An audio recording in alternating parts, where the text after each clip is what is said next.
You are listening to Ministry Minded, a podcast of Step Up to Life, where we discuss the gospel, theology, and how to navigate the highs and lows of Christian ministry. Living out the Christian faith is a complex thing to navigate, so we're here to help you think through it as you progress on your journey. Okay, so today what I wanted to do, I wanted to shift focus because we've been doing this podcast a little over a year. We've had a lot of different guests on, but what we haven't really talked about, although we've alluded to it, is the international scope of Step Up to Life. So I was curious today if you could take us through a little bit of the initial history as your dad branched out from the Midwest with Step Up to Life training all over the world, really, in some various locations, and then how when you stepped in, you really ramped that up and accelerated that way beyond what he even maybe envisioned. Yeah. Yeah. Wow. So to go kind of back to the very beginning, I was raised in Dad's churches, obviously. He couldn't go anywhere else, obviously. And it was the Christian Missionary Alliance. So the word missionary is right smack there in the middle of all of that. And so from a young age growing up, this whole thing of the nations, missions, unreached peoples, missionaries coming through our house, staying with us as I'm growing up, and we're having dinner. And I would rate the missionaries on who was the best based on who had the greatest snake stories. And Okay. those poor guys that were urban missionaries, not a chance in my book. They got rated really low. The guys that had fought the pythons, those were the real missionaries, right? The adventurers. Yes.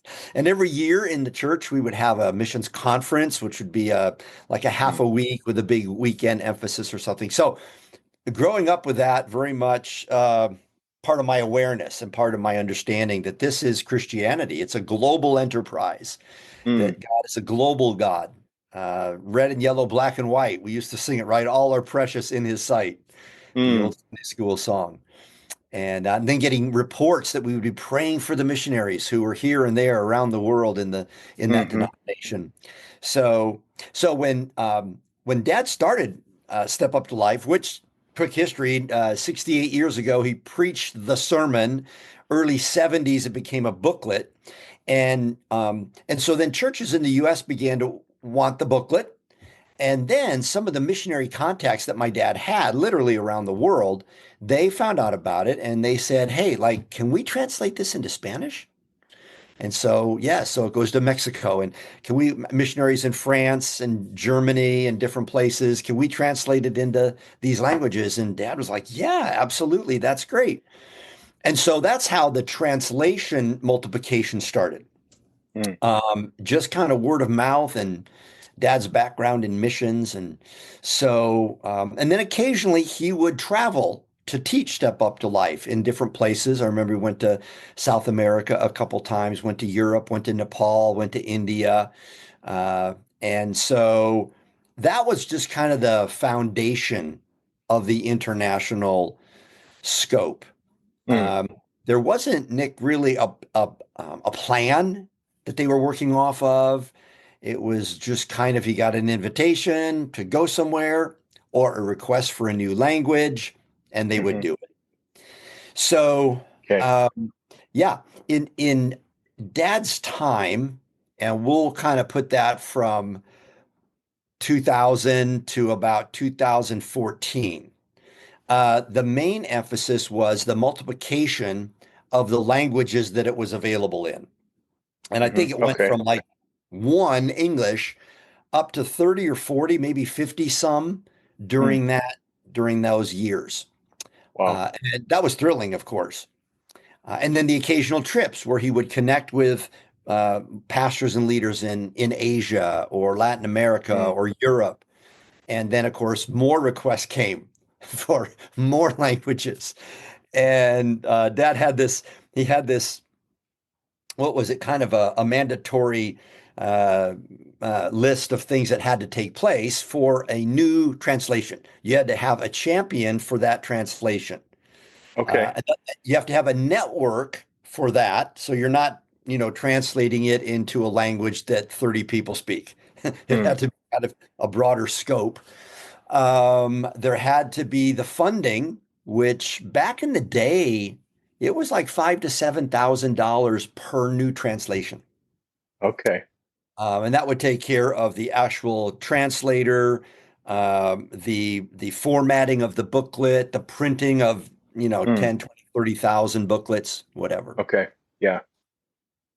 So that's kind of season one. That's kind of chapter one of how Step Up to Life started growing and going international. But at this point, you're not directly involved yet, right? Like you're kind of you're connected with it. You probably use it. You're making use of it, but you're not necessarily spearheading it in any particular way.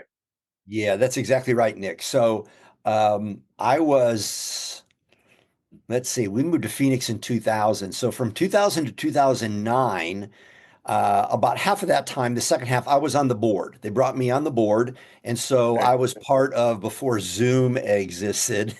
We had this, we had this little like microphone on the middle of the table here in Omaha. And Oh, I was sure. on my telephone in Phoenix, kind of being a part of the meeting. So Conference call. yeah, the old conference call. That's right. Um, and so I was on the board probably from '05 up until we moved back here in '09. We planted a church here in '09 and gave 5 years to that, still on the Mm, board, now attending in person. And then in 2014 is when I stepped away from the pastoral work and went full time with Step Up to Life. So okay. yes, to answer your question, I was very engaged along the way, uh, but obviously was not running the ministry. I Sure. told Dad when I finally took over, now finally, you're working for me. And we got a good Nice. laugh. We got a good laugh out of that. And Dad, he kept coming into the office into his mid 80s, late 80s, probably even like 90. I Mm, can't remember exactly, but yeah, he never actually really retired. So, yeah, wow. But okay, so but also though, your dad was the founding pastor of Trinity Church, which used Step Up to Life as a primary evangelism method. But when you were there, you were at one time the missions pastor there, right? So when you okay. would take people Yeah. around the world, am I correct to understand that you would then, in the course of those trips, you would also bring Step Up to Life in tow with you? Yes, thank you for that. I forgot about that. An important decade of my life. I forgot about. Just a blip. Yeah, how about that?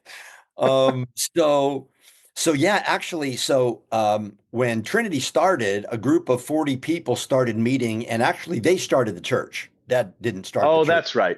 Yeah, That's they right. started Yes, the yes. church, and Okay. after a short time, they decided they needed a pastor, which of course churches need. And Yeah. so my dad was actually back in New England at that point. He had stepped away from his previous church and was just kind of waiting on the Lord. What's next? Mm, Whether it was Paris Reedhead Ministries or another church or whatever.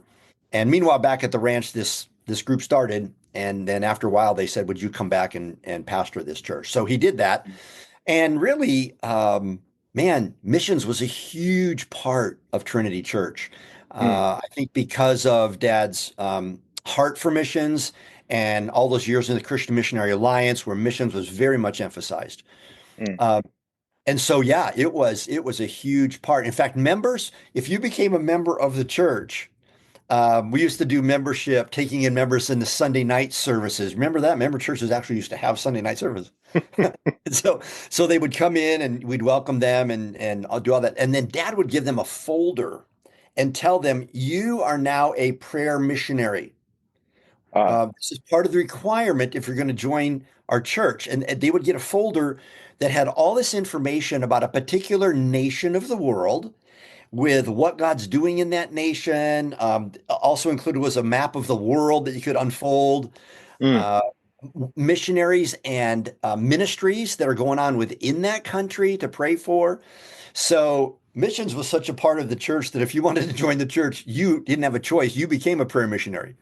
Uh, and then short-term missions. So I was in youth ministry at that time in the '80s, and I asked another youth pastor, "What's the best thing you do all year?" And he says, "Oh, work camp." I said, "What's that?" "Well, we load kids on the bus and we drive to some poor, poverty-stricken area, and we work, rebuilding homes and cleaning and all that kind of stuff." So I started taking our youth to work camps in about '85. And then toward the end of the 80s, we did our first missions trip Hmm. where we actually went somewhere. We went to, I believe, where did we go? We went to France for our Oh, first mission trip and worked with a missionary there that we had known for years. And okay. then so we went from one team. The next year we did two teams. The next year we did four teams, Hmm. and all in the youth ministry. And then the switch came where Ty Schenzel took over the youth ministry, and I became the missions pastor through the in the 90s. And we continued to multiply short-term teams. And of course, Step Up to Life was one of the main tools that they would Hmm. take with them on these mission trips. And so Okay. again, it's slowly trickling out, to the nations and to Right. Yeah. um, yeah. So you're right. During the 90s, when I would go on these trips, we would always take it as a key outreach tool, Hmm. distribution, all kinds of good things with it. That's right. Sure. So yeah. Sure. So then it was probably 2010. My dad got introduced, and I'll spare the story unless you want to hear it, to a wonderful pastor and businessman in Nairobi, Kenya, named Jefferson Gathu. Ah, So yes. through that relationship, uh, Step Up to Life started going and growing in Africa. Hmm. It was 2014 that I went over my first time to Africa. I think I've been there 4 or 5 times now to Kenya. But I went over there, I met Jefferson, we did some seminars and just started to network. Well, Jefferson told me, he said, Lincoln, I can get Step Up to Life into 20 nations in Africa. And I was like, really? I was a little skeptical. Oh, you have little faith. But he said between the church network that I'm a part of and the jail ministry that I'm a part of, we can get into 20 nations. Hmm. And you know what? Here we are a few years later, and it's 25 at this point that we're influencing in Africa. And Yeah. more coming, more coming. We were just talking before we went live with the podcast.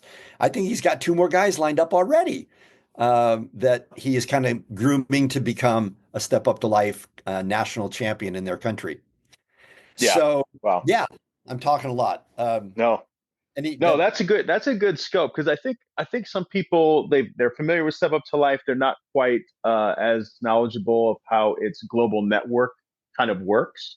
yeah. So Jefferson, of course, I've had the privilege of meeting him several times. Just an absolutely phenomenal man of God, totally gifted and designed to do exactly what he's doing, and he does a phenomenal job. But yeah, he's been kind of a catalyst, I suppose, because Well, then when yeah. well, I came familiar with the ministry in 2016, but then came on board with you in the very end of 2022, early 2023. And since then, I've watched that catalyst gift that Jefferson has connect us then in ways to Asia that we weren't necessarily anticipating. And then, of course, there's this other connection through the Latin American side, which you might want to touch on too, that Jefferson Yeah. wasn't as directly connected with, but still helps out with a lot. So, Well, right. And you know how God is the greatest networker ever. I mean, he knows how to connect people, right? And so here's the short story. Jefferson is invited to go to Thailand to teach Step Up to Life at an international prison ministry conference. Okay? So he's there teaching Step Up to Life. Well, there's a guy named Paul Tan from Singapore, and he's there as well. And he listens to it and he gets really excited about Step Up to Life. And he and Jefferson talk back and forth some over the next year. And then I can't remember if it was 1 year or 2 years, but Jefferson goes back again to teach. Paul Tan is there again. And now Paul absolutely grabs it. And yeah. he said, what you're doing in Africa, raising up these Step Up to Life reps or these trained champions in different countries in Africa, we can do that in Asia.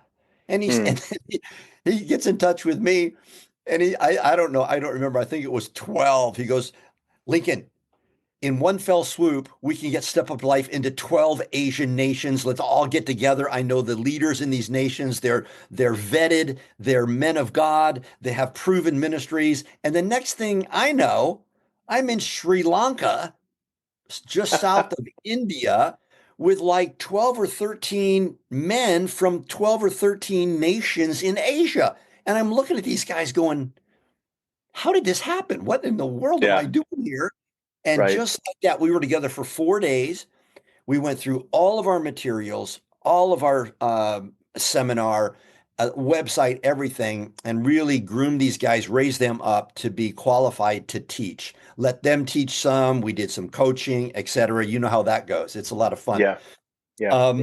And so God, in one fell swoop, opened Asia to us. And I think it was 12. I think there's 12 men, two of them. Hmm.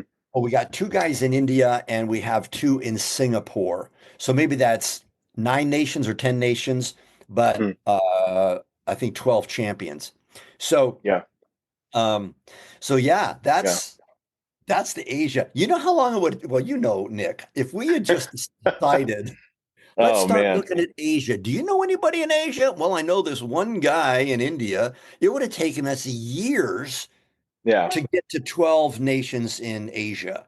But Right. God, in his sovereign, wonderful way, connected us with Paul Tan, who immediately connected us with these 12 guys. And Yeah. in one year, Yeah. we're in Asia.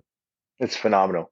Okay, so And now shift to Latin America. How did that connection take yeah, place? yeah. Okay, so wow. So there's a man named Chip Anderson who leads a ministry called Christ for the City. And I've known Chip for years and years. When we planted the church here, All Nations Church in Omaha, he was one of our elders.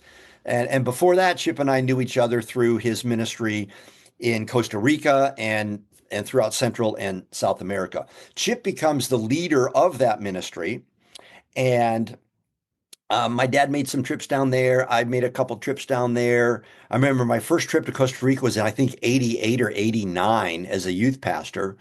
But just to see Mm, the work, see what was going on, and it was wonderful, absolutely mm, wonderful. So we start thinking about these geographic regions, Africa, Asia, and then I start thinking about Latin America.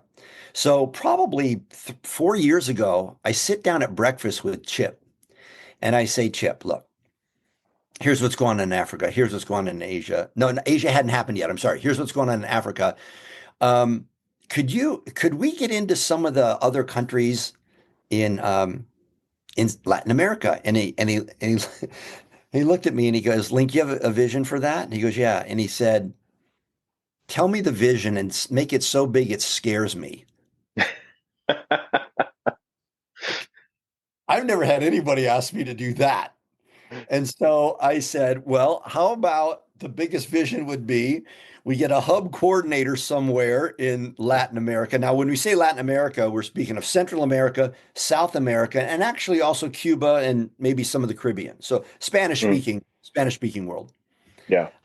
And I said, okay, well, how about if we try to get a Step Up to Life presence on every one of your bases in Latin America, and they're in many countries, and a champion um, for each one of those countries in Latin America. And he Mm. goes, sounds great. What do you need next? And I said, well, you give me the priorities of these nations. And so I've been to, I think every champion we have, 8 nations now. I've been to every one of them, except Bolivia, the new guy in Mm, Bolivia this year. But yeah, so Chip opened with Christ for the City being his ministry. He opened the doorway to us in Latin America. mm, mm. So I leave Sunday in 3 days, 2 days, whatever, to Right. go down to Cuba, where we will be gathering together our 8 champions, or there'll be 8 of us total, 7 champions, for our first champion summit. We've done one in Asia, and we've done, I think, 3 now in Africa. So every 2 years we do this summit event where we bring them together, Asia, Africa, and now Latin America. So looking forward to being in Cuba. The reason we Mm. chose Cuba, some people roll their eyes like, what? Or raise their eyebrows. Had a couple this week do that to me. Can you even get there? I'm like, oh yeah, they love tourist money. But uh, I said we really couldn't get our Cuba guy out, so we're all going to him. Hmm. Uh, and this, I think, is my 4th time to Cuba, maybe 5th over the last Okay. 6 years. So, Yeah. uh, just a word on Cuba. Though it's an economic disaster, the church and believers are really doing well amidst incredible challenges Mm, economically. mm. Churches seem to be thriving, and these champions are just killing it. They are doing so great. I have my phone completely turned off. I thought, I don't know if you can hear the dinging, but I am doing my best to control this beast. Okay. Yeah, I can. All It right. always does something. There's always Okay. something. All right. I Okay, know you always maybe tell me. maybe explain briefly what a Yes. champion is, because some people might be hearing you say that and going, "What is that?" Good. Good, good, good. Yeah, excellent. So, it's a champion is a trained representative. They represent Step Up to Life. They are not paid employees. All right, they have their own ministries, and they've already have a proven track record within those ministries, um, and they've been vetted by the hub coordinator. So Jefferson in Africa would not suggest a new guy unless he knows his work, knows his life, man of Hmm. integrity, etc. So it's wonderful for Yeah. us 'cause we don't have to vet these guys. It's already been done. So a champion is a person who's been through our training thoroughly, and Hmm. they are teaching our seminar wherever God opens doors. And often they are translating the booklet into new translations. Hmm. So in Africa, you might have like a particular nation, let's say they speak French, but within that nation, there are a number of tribal languages with large populations. Right. So, a lot of these guys in Africa, they'll speak three, four, five Oh, languages. oh yeah, It's it's amazing. it is. So Yeah. I think right now there's 3 to 5 new languages that are needed in Africa. And these are languages spoken by thousands and thousands of people, even, Hmm. even maybe up to a million, often spreading over geopolitical borders. So you might have a group of people with a national border going right through them, Mm. but that's still the people group, and so they speak that language in two countries or three even. So, so yeah, that's what a rep is. A champion. We call them champions in Asia. They prefer national director, which is Hmm. fine. You want to give them a title that works best, right, in their geographic locations. National director carries a little more weight, apparently, in Asia when it comes to working with the government or getting permits or whatever you need to function. Hmm. Africa likes the word Sure. champion. Latin America is good with the word champion. Yeah. So, Okay. yeah, Yeah. No, it's good to kind of help people grasp the scope of this, because I think sometimes you think, oh yeah, it's an evangelism ministry, and it is, but it has a very strong international focus that sometimes is not always understood. So, yeah. It's interesting because while our opportunities here in Omaha and in the Midwest and in the US, while those are increasing in a wonderful way, um, I would say by far the majority of what is being done mm, through Step Up to Life is not in the US. yeah, If you right, just if you just right, weighed out all the seminars and all the training and all the booklets and all of that, the major majority of it is just major majority is out of double whatever. The vast majority of it is international. It's yeah, going on in these continents of Africa and Asia and throughout Latin America. right, Um, right. so yeah, yeah, we're really we're really more of an international ministry than U.S. ministry. Although, as I said, wonderful opportunities with churches and ministries Hmm. in this region for ministry there. Yeah. Right. Yeah, and if you're listening to this and you're thinking, okay, well, I would like my church to maybe look into this, just get on the website, stubslife.com, because we are wanting to expand further into the US in terms of helping churches kind of incorporate this into their discipleship process. Often what we're finding is even people in baptism class or membership class need a way of talking about the gospel that's clear and efficient and winsome, but also respect where people are at in the midst of their journey. And so Step Up Life is really good with that. And so if that's something you're interested in, or you know a church leader who would want that, check out our stuff online, because we are pushing to expand that, especially over the next several years. That's going to be a main focus, a major focus for us. Um, Yeah. but yeah, but Link, your heartbeat in general is I mean, you obviously you love the U.S. and you want everyone in the U.S. to hear the gospel and genuinely know Christ. But there seems to be something in your DNA, something God's burdened your heart with that is very missional outside of the country. Do you think that Yeah. had something to do? I've heard you mention when you were a kid on Sunday, you weren't really allowed to do anything. Maybe like a walk around the block, and you could read missionary biographies. Is that correct? Oh man. Yeah, Dad before he passed away did confess that he was a bit legalistic when we were growing up. And so Sundays we could go outside for like 15 minutes and run around the block or something, but we couldn't play with our friends who were playing baseball in the lot. Uh, We couldn't do this, we couldn't do that. We just had to get out and get some fresh air, right? Well, it was Sunday, and Dad, was trying to honor the Sabbath, and I get that, right? It's okay. It was actually probably a good way to grow up. Um, but then, yeah, then it was like, okay, now we're going to get you this good missionary story to read or this missionary biography to read. And that continued on even into junior high. And I think someone into high school, he loved it. And I frankly, some of those stories are amazing. mm, Some of them were maybe a little dry for me as a kid. I yeah. remember one time back in the day when there were black and white TVs with three channels, right? And there was one football game on well, maybe one college game on Saturday and then one pro game on Sunday that they showed. So I'm Okay. downstairs supposed to be reading a missionary biography, but instead, what am I doing? No, I'm watching the NFL game. So then I hear the door open. Dad's coming down the steps. I quickly turn the TV off, sit down, open the book. Dad comes in. Oh, Dad, this book's just changing my life. My goodness, this is incredible.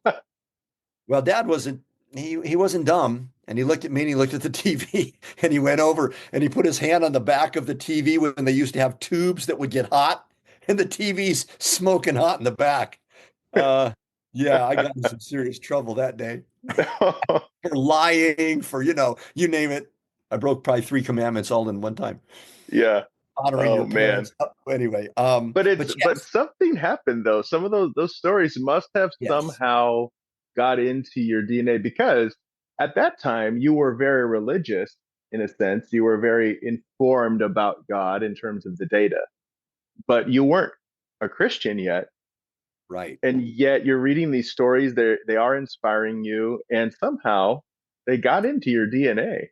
Yeah, no, you're right, Nick. It was like God was planting seeds in my life, even when I was young, and even as an unbeliever in junior high and high school, um, uh, for His heart for the nations, Mm, and the books, plus the missionary conferences each year, plus meeting missionaries and hearing their stories.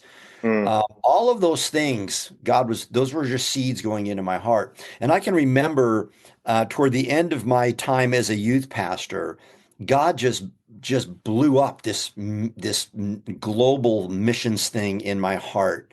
And Trinity, the missions ministry was growing and growing. We were mm. adding new missionaries that we were supporting, orphanages, all kinds of different things. And it grew in the church to the point where it needed full-time oversight. It got to the Ah, point, Nick, we were giving $500,000 out of one church, $500,000 to missions each year. And wow, so, and we were supporting, I think, 35 different missionaries and works around the world. wow. Um, and so it was a privilege in the 90s to be part of that growing edge in the church of a heart for Hmm. the nations and God's global heart. Right. Uh, and seeing God's word basically as the whole Bible is simply God's story of redeeming every tribe, tongue, people, and nation, Mm, so that everyone would be represented around the throne of God in the final day and throughout all yeah, eternity. wow, And those wow. scriptures and going to missions conferences out there and Mm, visiting the missionaries on the field and seeing the needs. I can remember going to some places and Mexico City, going to the largest poverty-stricken, what do you call it? The word won't come to my mind. Um, where all the poor people live. What do you you're call thinking those? of like a ghetto or something? Yeah, kind of like this poverty-stricken ghetto. right on the dump, the huge dump where they would take all the garbage and Oh, people lived right there and they would go through the okay. garbage looking for things. And man, when you see that, going to Central Asia and seeing refugee camps Mm, with feeding programs and these poor people and family living in tents, plastic tents and things. And, when you see a lot of that, God, if you have an open heart, God will change you.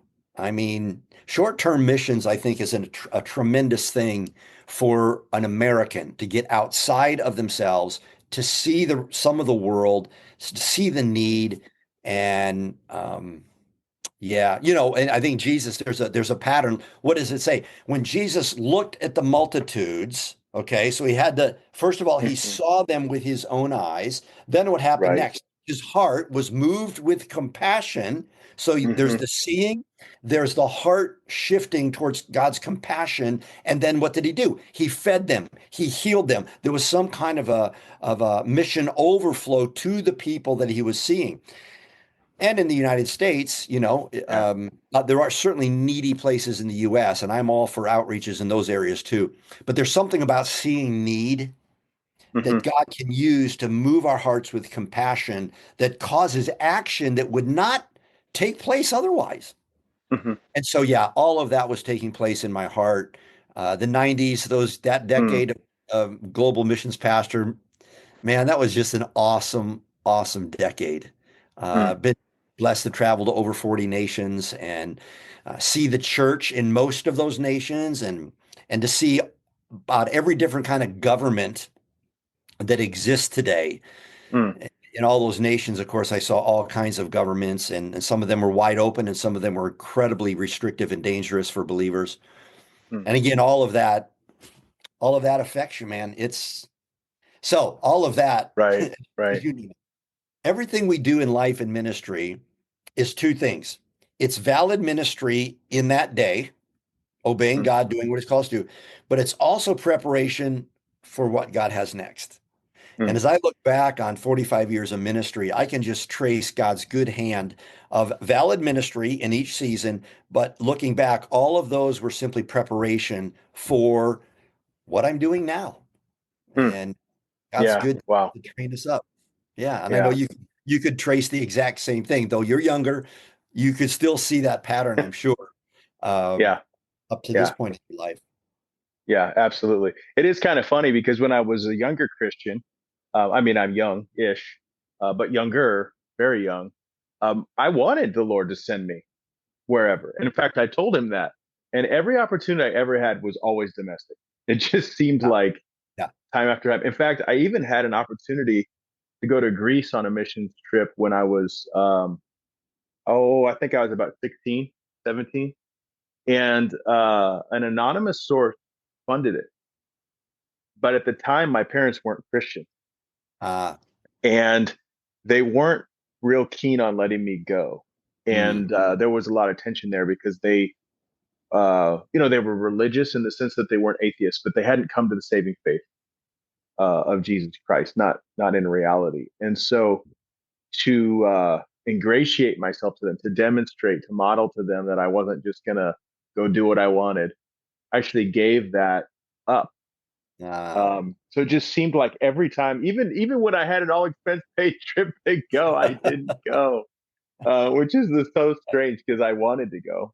Seems like yeah, often the people who want to go can't, and the people who don't want to go get sent. I don't know, uh, but that's true. But but here's a great saying that relates to that. And I don't remember what great missionary said this, but they said, it's not crossing the sea that changes you. It's seeing the cross that hmm, changes you. hmm, So yeah, wherever we are, wherever we're yeah. called to go or not go, it's all about seeing the cross that changes us, not crossing some sea. Just because you sit on an airplane 8 hours doesn't mean you're going to be changed necessarily. Right.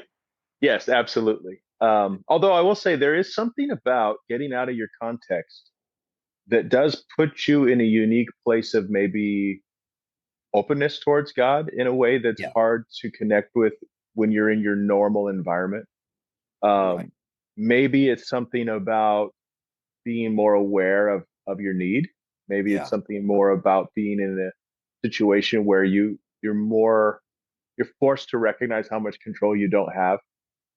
Whereas in Right. your everyday life, maybe you're under the illusion that you have more control than you really do. Yeah. Um, and so you're maybe attuned Hmm. to Hmm. God in a way that sometimes at home is convenient or easy not to do. Yeah. Um, but yes, you're absolutely right. I think, wherever you go, there you are. Yeah. And another thing, I think, and I said this for years and years, I think I still believe it. But um, um, if you think about Jesus' discipleship plan for his followers, from the 70 on in, or Mm, 72, whichever one you want to use, from that group of disciples on in down to the 12 to the 3 to the 1, all of them in part of their training under Jesus involved some kind of outreach. He sent mm, them out, right? mm, Sent them out two by two. They experienced something out there and came back and gave reports how it had hmm. changed their life. So Sure, some type of sure. outreach, if it's cross-cultural in some way, and maybe you'd go to like somewhere in Nebraska to a Native American reservation, or maybe to inner city, or some place that's different from where your life normally is. Hmm. Something about that I believe God would want for every Christian Hmm. sometime in their life, health permitting. Sure, sure. Yeah, I do think it's fascinating. If you take, for instance, for example, you take Jonah and Jeremiah, right? Jeremiah is called to his own people. They won't listen to him. It does not go well. He's still faithful. Yes. It goes well in the sense that what God knew would happen happened. In fact, he tells them ahead of time, "Hey, they're not going to listen to you, but go." Okay. Um, Jonah doesn't want to go, and everyone listened. And it's cross cultural. He doesn't like these people. They're the enemies of the Jews. They've treated the Jews horribly. And of course, they all repent, sackcloth and ashes, and God redeems them all. But I do think there is something about cross cultural connections with the gospel in particular that does help us step out of our self focus. There's Yeah. something about that is really healthy, um, spiritually, but also just emotionally, in the sense of recognizing, hey, wait a minute. There are all kinds of cultures all over the world. God Yes. created these different cultures. In fact, even in Revelation, we read that the cultures and languages are retained. They're redeemed, but they're retained. That's right. That's right. So The it's kings not, of the earth, yeah. what is it, Revelation 20 or something? The kings of the earth will bring the glory of their nation before the Lord. And so there is some kind of specific, identifiable national characteristic of Hmm. their nation, their whatever kingdom they were over, bringing that somehow to the Lord and for his glory. Yeah. Very interesting. Well, in Yeah. every language it says. Yeah. So Right. Right. even though God's the one who originally scrambled the languages in judgment, he then retains and redeems them because, of course, he's the one who made them to begin with. Right. Right. And that to me is it's really cool. It's a really beautiful picture. Of course, I've not done as much traveling as you, but when I am in a context where it's cross cultural, I hear a group of people gathered worshiping, and they're not worshiping in my native language. Sometimes those are some of my most worshipful moments, It's powerful. which is interesting because I can't even tell what they're saying. Yeah, right. I mean, I know in general what they're probably saying, that Yeah, giving praise and glory to God, right. but there's something about it. I think that you're right. Every believer, especially when you combine that with their Great Commission, where Jesus is saying, "Hey, as you're going into the world, go and make disciples Yeah, um, of all people, of all yeah, ethnic groups." And there is definitely something about that if a believer hasn't experienced it, I think they're really missing out. yeah. Well, and let me add this too. I think this is extremely important to throw into the conversation is that America has become this melting pot, and Hmm. there are people all over Omaha from all over the world. And Sure. so you don't need a passport, you don't need an airplane ticket, you just No. need to go across the street. Yeah. And so the opportunities here, and there are specific ministries that if you're out there and listening to this, if you're curious, we can put you in touch with specific ministries that are reaching out to the various nationalities and ethnicities that live in your city, really, wherever Yeah. you are. I'm thinking of Omaha, of course, but yeah, and then Yeah. there are ethnic churches in town, some of Hmm. them up to 1,000 people, made up of these expats who live here now, right? Right.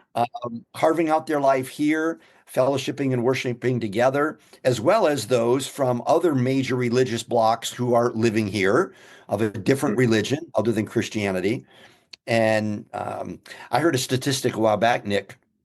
I don't know if it's still true, but it was something, it was startling. It was something like 90 or 95% of people that come to the US to visit long term or to live here are never invited into an American's home.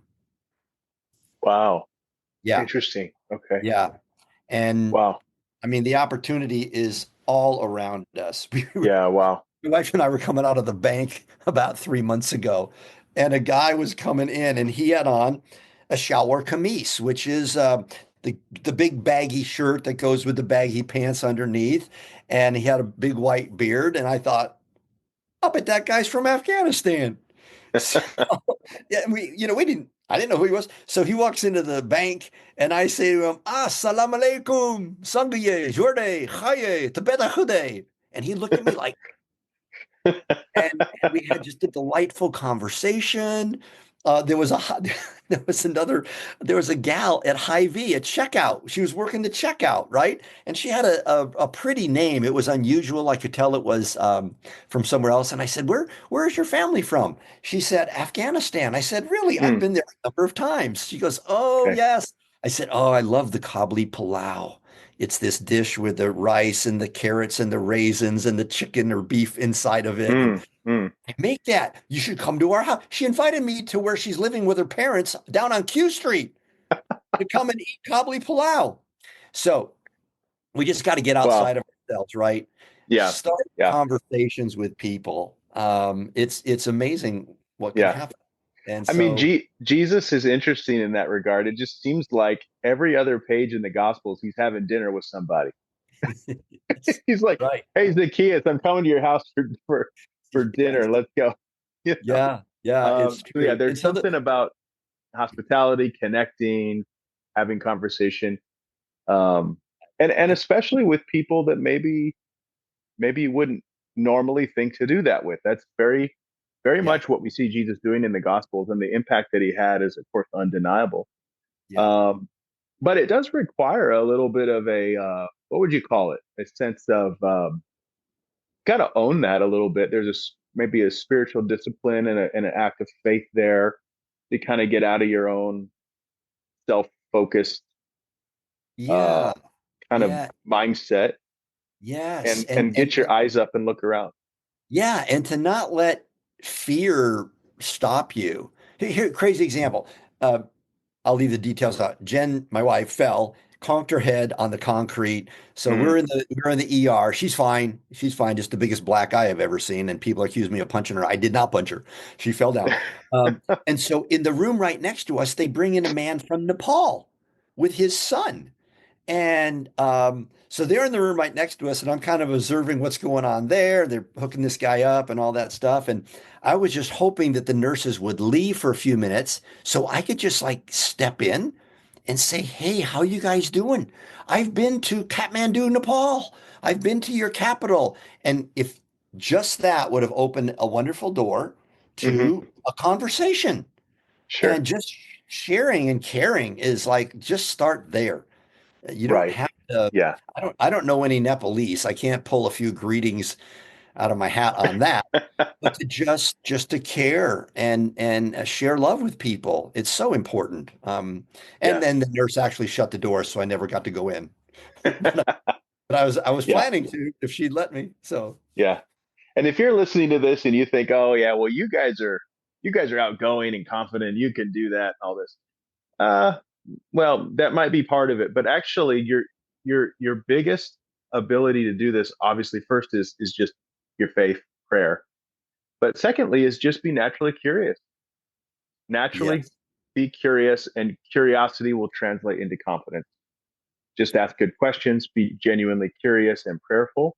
God will take it from there. Just be present and actually, as you said, Lincoln, actually care and actually take a interest and just see where the conversation goes. But of course, at that point, um, you might not be able to share anything about your faith, but you might. You never know. Yeah. And if you on the very off chance that you can, and you just don't know how to do that, of course, Step Up to Life is a great tool. So if you're not familiar with it, get online, stepuptolife.com, or obviously if you're listening to this podcast, you're probably familiar with it, but maybe share this with someone who expresses fear over this type of thing, and just encourage them. It doesn't have to be an all or nothing, take them from totally against Jesus to Right. trusting him in over the course of 5 minutes or something. Yeah. But But that's so as where we that's land, where, I'm yeah, sorry, go the ahead. booklets, like the booklets that we have them in many languages. Hmm. And of course, in America, English, and then what's next? Probably Spanish. Yeah, Um, probably. and so did I tell the story on a different podcast about the two guys who were putting in cable in my backyard or Well, you've fibers? told me a couple times. I'm not sure if you mentioned it on the Yeah. podcast. So they're Hispanic guys and they're putting in this cable for us in the backyard and they're done and they're going out to their truck and I ran and got two Spanish. I got a Spanish version of Step Up to Life. I thought this is perfect. So I ran out Yeah. to their truck as they were, getting ready to take off and I started talking to them, and I don't know Spanish. I know a little bit of Spanish like most Americans, but I don't know much. But they spoke English, which was great. I said, "Hey, where are you guys from?" And I think they said Topeka, Kansas. And I'm like, okay, no, that's not what I meant. Where's your family from? Your family history. Oh, well, we're from Yeah. Mexico. I said, oh, that's Yeah. great. I've been there a good number of times. And then I just handed them the Spanish booklet. Mm. And they said, what's this? And I said, well, it will help you figure out where you are in your relationship to God. And they go, oh, thank you. And the guy in the passenger seat said, hey, are you a Christian? I'm like, yes. He goes, I am too. And then he said something like September 2017. I'm like, Mm. nice. That's awesome. And so look, I first of all, I had a booklet. Okay. You can't give away what you don't have. So if you need some, let us know. I keep them in my cars. I keep them in my garage. I keep Mm. them in my Franklin planner. I keep them in my triathlon bag. Just you got to have them to be able to give Yeah. them. And so who knows? Who knows where that went? I got a good sense that guy didn't know the Lord. He was probably going to be sharing the booklet with the driver Right. as they were heading to Yeah. their next appointment. But who Exactly. knows? We're just sowing seeds along the way, right? But we do Yeah. have it in a lot of different languages. And with all the different language groups that live in your city or in Omaha, let us know if you've befriended some of these folks and you'd like some materials in their language. Hmm. For sure. Yeah. Any other thoughts before we land the plane? As you think back over these years, it's been what, 40 some years that you've been traveling Yeah. internationally. Anything stick out in particular that you just know, man, yeah, that God was at work there. It just stands out in my mind. Okay, so God's a global God. He loves all people of every tribe, tongue, people, and nation. Um, and so if that's the global business that we're in, that means there are offices in every nation of the world. So we're part of this global enterprise, and our goal is simply to have the opportunity to share the core beliefs of our faith whenever doors open, Yeah. wherever they open. Whether you travel halfway across the world or you Hmm. walk across the street or the fence in your backyard to share with somebody over there. We've had friends over the years, we've had neighbors that are from countries in Africa, Southeast Asia. Um, and hey, it's great to make friends with folks like that. So, anyway, I would just say keep your radar up, always be ready, in season and out of season, and be friendly. Man, this day and age we live in America, you drive in the driveway and you put your garage door down, hoping that, nobody comes by or says anything. If somebody knocks on your door, you all hide behind chairs, like, hope they go away. I was growing up, you get the cookies and the coffee and you invite them in. So we Yeah. lived that we're now in this Yeah. closed, private culture, and we're afraid to talk to people or anything. And man, I love, and hey, I know every personality is different, right? But I think being friendly and kind and caring is like the low bar for what the Lord would expect us to be like, right? For sure. For And sure. just that can open doors. Hey, I curious too, maybe share one or two prayer requests as you head to Cuba. Yeah, thanks. Yeah, leaving Sunday morning, get to Cuba Monday morning.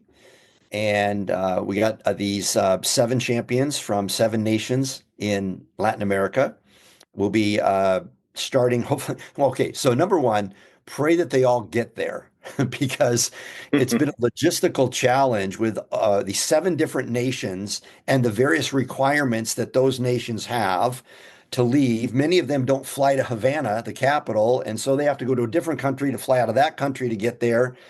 And then when you do get there, you got to have your passport, your visa, and this special entrance form that I just printed out yesterday, and insurance to prove that you have insurance. So there's just a lot of stuff that Sure. has to all come together so that they're all there at the right time and we can have our good 3 days of meetings.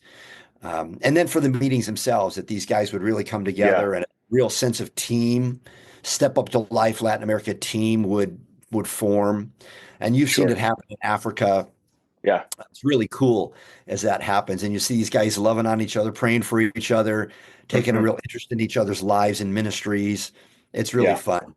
So the actual Yeah. meetings and the training, of course, we want to coach, have them teach it. We coach them as they're teaching it. So yeah, I would just say logistics is big. Pray that we all get there on time.